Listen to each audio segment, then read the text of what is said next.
Hi, this is Dr. Ahmed, and today we are going to have an overview about the cranial nerves. Now, we remember that the nervous system is composed of two main parts, which are the central nervous system and the peripheral nervous system.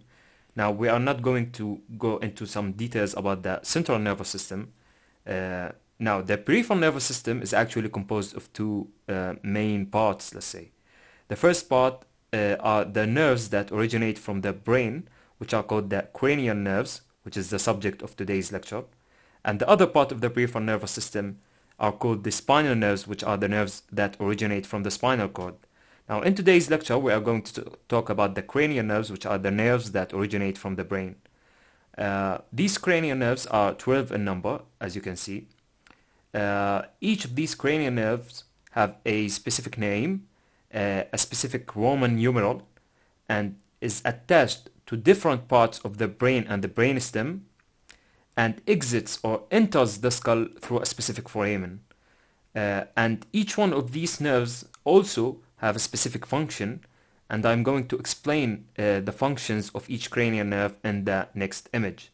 So in these tables we are going to discuss the names of the cranial nerves, which part of the brain they are attached to, and through which foramina does this specific cranial nerve enter or exit the skull. Now, the first cranial nerve is called the olfactory nerve, which is cranial nerve number 1. This olfactory nerve is actually attached to the forebrain, or it's one of the few cranial nerves that are actually attached to the brain itself and not to the brainstem. Okay, so actually the word olfactory comes from the word olfaction, which means smell. So I can conclude from the name of the cranial nerve that it's responsible for smelling.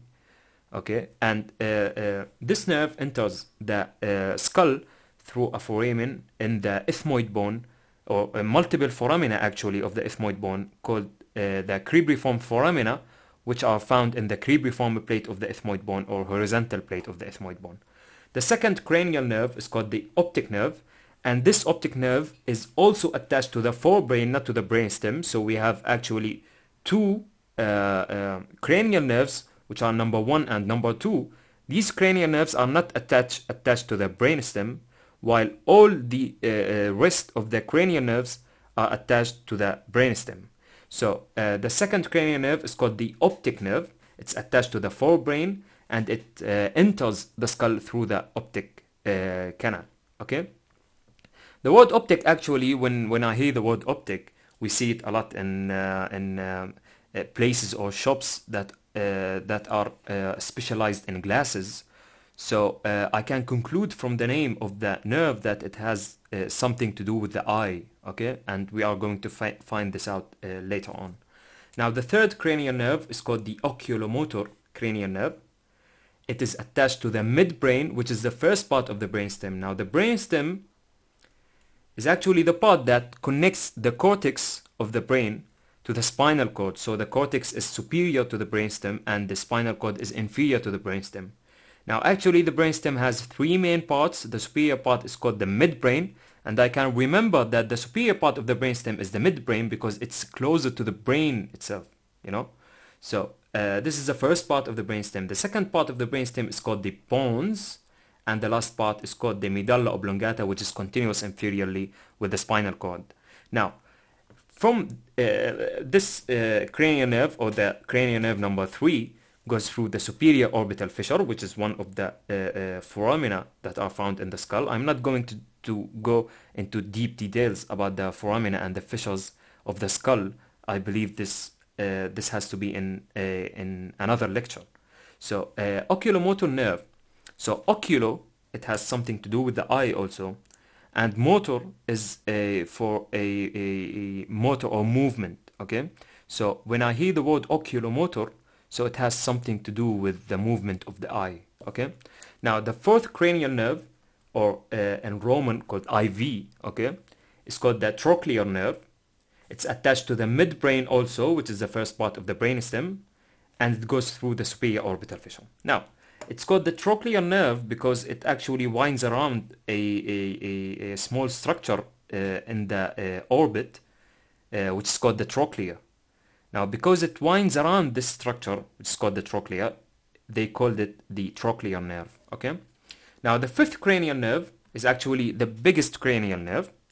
This nerve is called the trigeminal nerve. Why tri? Because it's actually composed of three parts. It's so big that it is actually composed of three parts. Now, each of these parts of the trigeminal nerve is given the letter V. So V1 is the first part of the trigeminal nerve, V2 is the second part of the trigeminal nerve, and V3 is the third part of the trigeminal nerve. So you can remember the names of the branches or the parts of the trigeminal nerve by looking at the face. So what's the first or the most superior part of the face? They are the eyes. So the first part of the trigeminal nerve is the ophthalmic nerve. So ophthalmic actually has something to do with the eyes.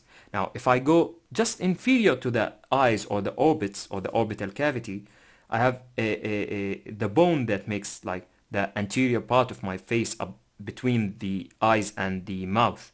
This bone is called the maxilla.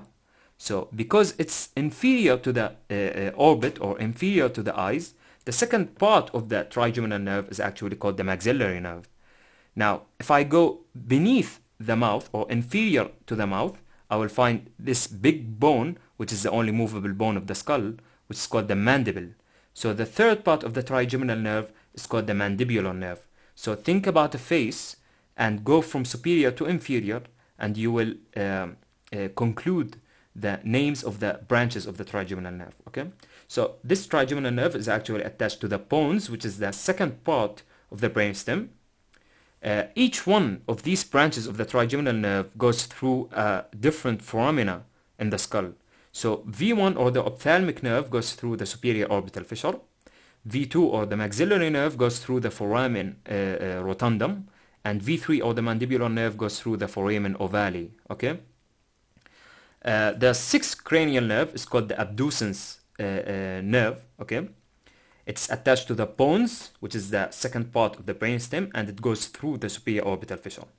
The seventh cranial nerve is actually very interesting. It's called the facial nerve. And facial comes from the word face, so I can conclude from the name of this cranial nerve that it has something to do with the face. This nerve actually, I'm going to give you a small talk about the function of the facial nerve.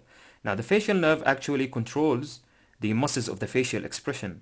So this nerve is very important to show the feelings that you are feeling currently without talking. Okay, so some feelings we can conclude when we look at the person's face without them telling us anything. So the facial nerve is attached to the pons also of the brainstem. Notice that most of the cranial nerves are actually attached to the brainstem or parts of the brainstem, except the first two, which are the olfactory and the optic nerves. Okay, this facial nerve goes through the internal auditory canal. Also notice that in each canal carries more than one nerve, so I think it makes it easier to remember the foramina of the facial nerves if we group them together. Okay. Now, the eighth cranial nerve is called the vestibulocochlear nerve. Now, the vestibulocochlear is actually composed of two parts, vestibulo and cochlear. Vestibulo comes from the word vestibule, which is one of the two parts of the inner ear. Actually, the vestibule of the inner ear is responsible for balance, okay? And the second part of this cranial nerve is called the cochlear nerve or cochlear part of the vestibulocochlear nerve. Now, the cochlea is the second part of the inner ear, and the cochlea is responsible for hearing.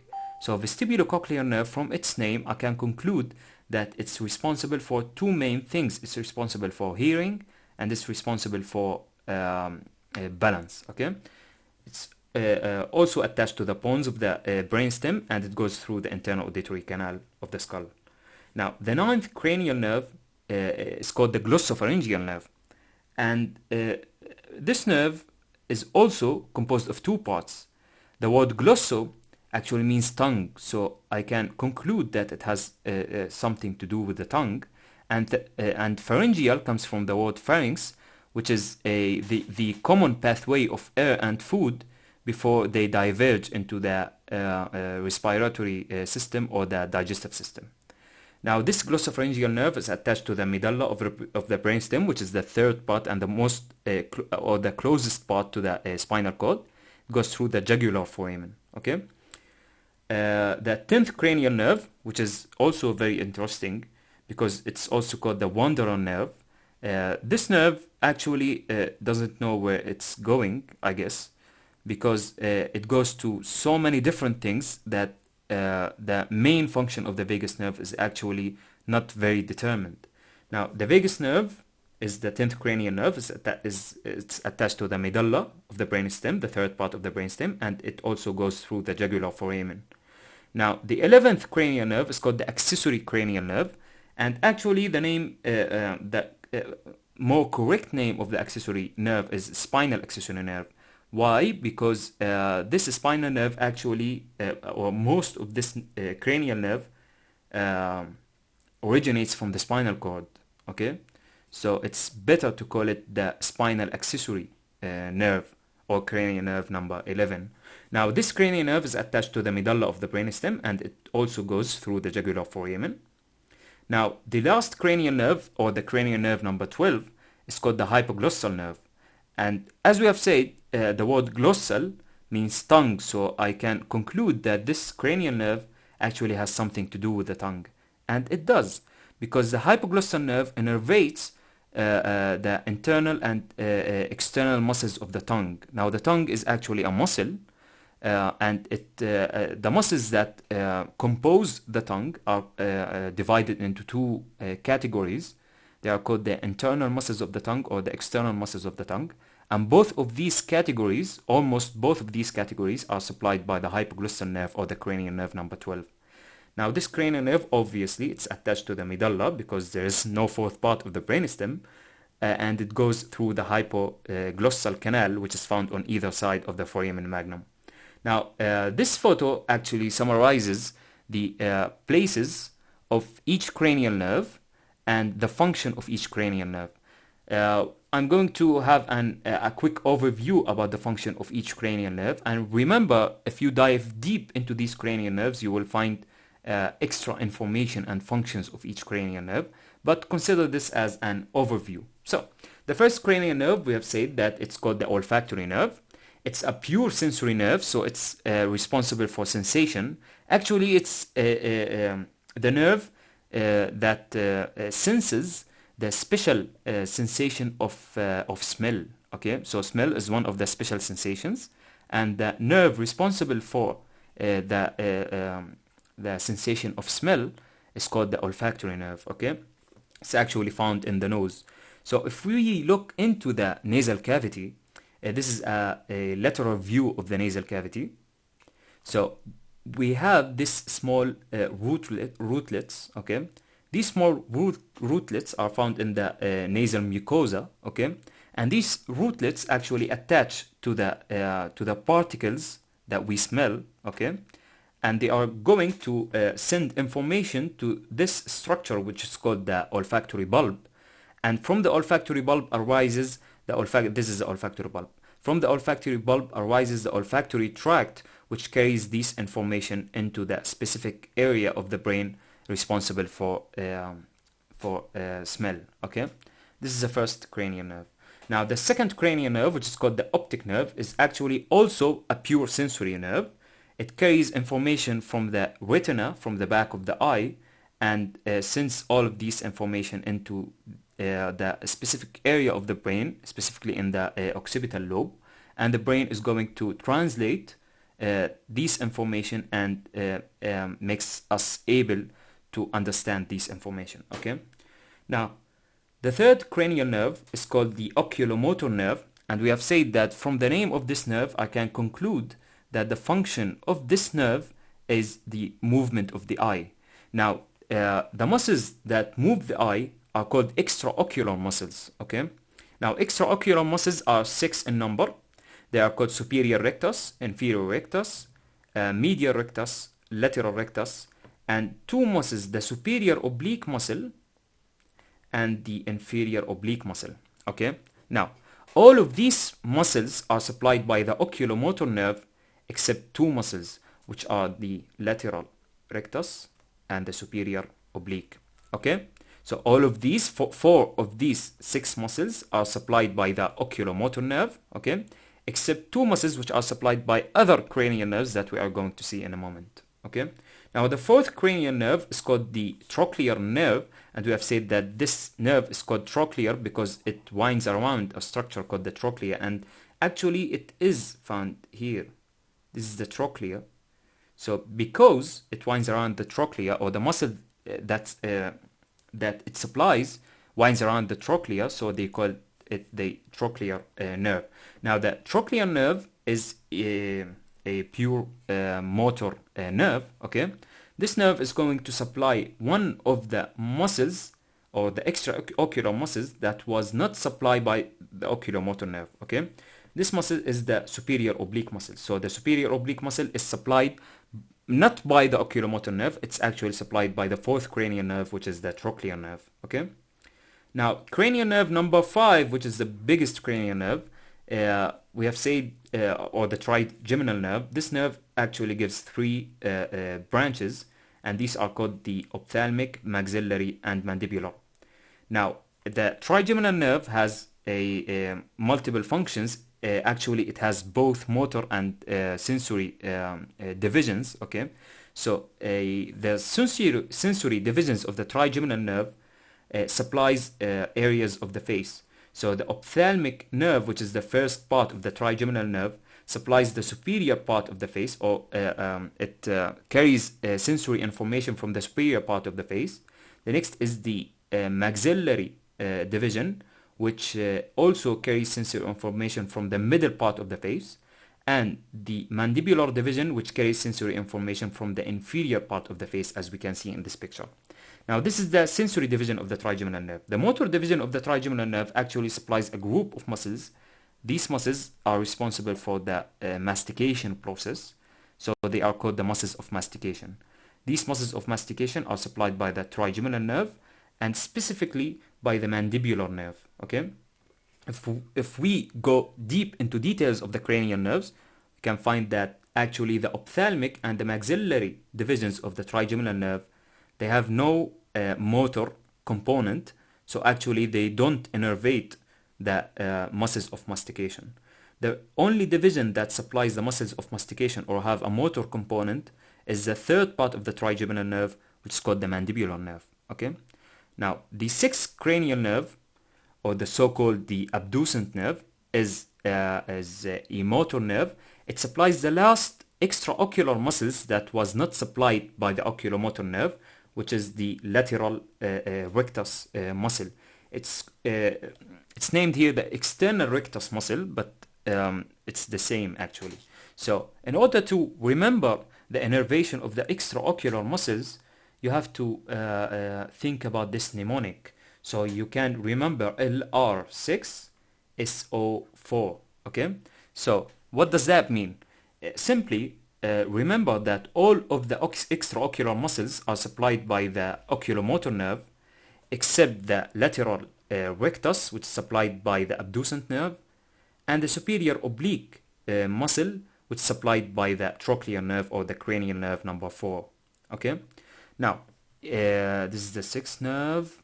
Okay, now the 7th cranial nerve, or the called facial nerve. Now the facial nerve have many components. We are going to focus on the main function of the facial nerve, and the main function of the facial nerve is actually motor. It supplies muscles of the face, or muscles of facial expression, as we have said, and it helps us in the formation of facial expressions. A small clinical problem that may happen in some patients is called the facial palsy. In this case, we have paralysis, or unilateral paralysis of the facial nerve that causes drooping, or unilateral drooping of the face, which makes the face asymmetrical, and this happens in a certain population. Okay, now the 8th cranial nerve, I don't know where it is. Okay, this is the 9th, and this is, okay, the 8th cranial nerve. Okay, the 8th cranial nerve is called the Vestibulocochlear Nerve, as we have said, and it's actually a sensory nerve. it carries information from the inner ear, or from the most internal part of the ear. And we have said that this nerve has two components, which is the vestibular component and the cochlear component. The vestibular component carries information from the vestibule, which is, as we have said, responsible for balance, okay? And the cochlear part carries information from the cochlea, which is actually responsible for hearing. So the vestibulocochlear nerve carries information from these two parts of the inner ear and is responsible for balance and hearing. Okay. Now the ninth cranial nerve is called the Glossopharyngeal Nerve. It has actually both components, motor and sensory. It delivers motor information to the muscles of the pharynx, which helps us actually in swallowing. Okay. And it carries sensory information from the posterior part of the tongue, specifically the posterior 1/3 of the tongue, whether it's a somatic sensation or special sensation of taste. Okay. So you can taste from the posterior third of the tongue through the glossopharyngeal nerve. Okay. It also carries sensory information from the tonsils and from the pharynx. Okay. The 10th cranial nerve has so many, like every component of the human body, like autonomic, sympathetic, parasympathetic, motor, sensory, everything. But we are going to focus on the main functions of the vagus nerve. The vagus nerve actually has two main functions. It has motor and sensory functions. Motor, it helps in regulating the movement of the heart, or the pumping of the heart. It innervates the lungs, the bronchi, gastrointestinal tract. It moves the upper parts of the gastrointestinal tract or are supplied by the vagus nerve. Now, sensory information are carried from the heart, lungs, bronchi, trachea, larynx, pharynx, gastrointestinal tract, and the external ear through the vagus nerve into the brain. Now, you can conclude that the vagus nerve is actually a wanderer, because there are no connections between these parts that are innervated by the vagus nerve, and that's why they called it the wanderer. Okay. Now, the 11th cranial nerve is called the accessory cranial nerve, or the spinal accessory cranial nerve, and it mainly supplies motor innervation to two muscles, which are called the sternocleidomastoid. This muscle originates from the sternum and the clavicle, hence the name sternocleido, and it inserts in the process located immediately behind the ear, which is called the mastoid process, hence the name sternocleidomastoid. And it also innervates a muscle called the trapezius muscle, which is actually found in the inferior superior part of the posterior superior part of the back. Okay, this is called the trapezius muscle, and the word trapezius actually means a diamond, because this muscle has a diamond shape, so it's called the trapezius muscle. So the accessory spinal nerve actually supplies two muscles, which are the sternocleidomastoid and the trapezius muscles. Now, the last cranial nerve is called the hypoglossal nerve. It's a purely motor nerve. It supplies muscles of the tongue, and we have said that these muscles are composed of two categories, which are the inner and external or internal and external muscles of the tongue. I hope you find this lecture helpful. Please subscribe, like this video, and refer to your friends if you find it helpful. Thank you.